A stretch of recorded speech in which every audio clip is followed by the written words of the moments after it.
Hey, it's Teresa Croft. Welcome again to another Ministry Marketing and Kingdom Training Expert Interview Series. My name's Teresa Croft. I'm founder of freedomtoservegod.com. I help ministers, pastors, evangelists, authors, musicians, and entrepreneurs harness the power of the internet for preaching, promotion, and profits. In this video, I have a very special treat for you because she's a very busy woman.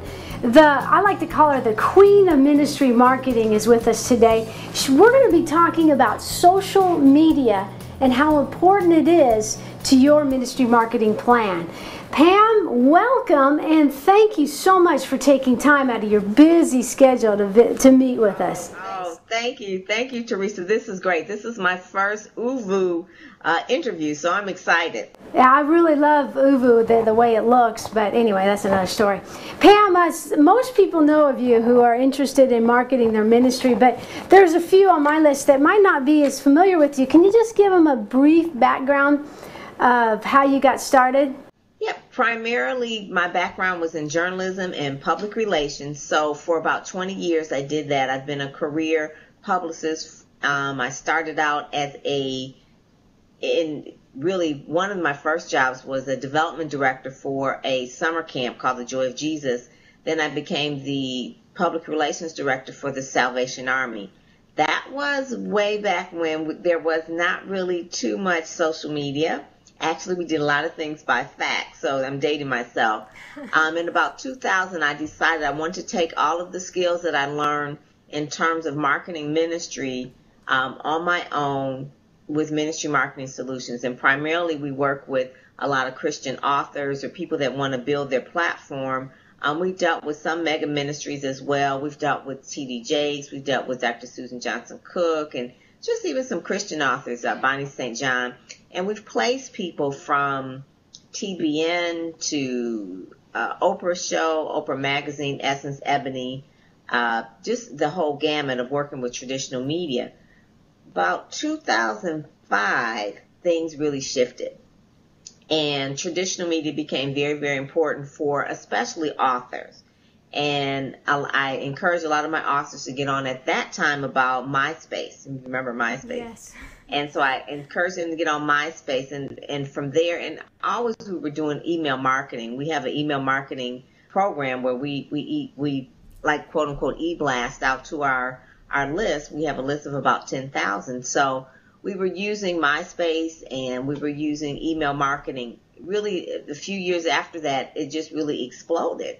Facebook exploded, Twitter exploded, YouTube exploded. And so I encouraged and I coach, and that's what you see back there, is it wasn't really necessary it wasn't like I was talking myself out of a job, but it wasn't necessary for a publicist to pitch them to the media anymore. They still needed the basic skills of how to write a press release, how to position themselves to the media, how to talk to the media. But they really didn't need a publicist per se anymore, because what the media was doing was they were looking for people online. They were Googling them. Yeah. And I found that by using social media, they can have their optimization rise to the top. I mean, they will be found on Google, in their Facebook account, their Twitter account, their MySpace accounts. If you put in their name, I realized this is, wow, their Blog Talk Show comes up above their website, or their MySpace comes up before their website. And not only that, they were connecting with their readers.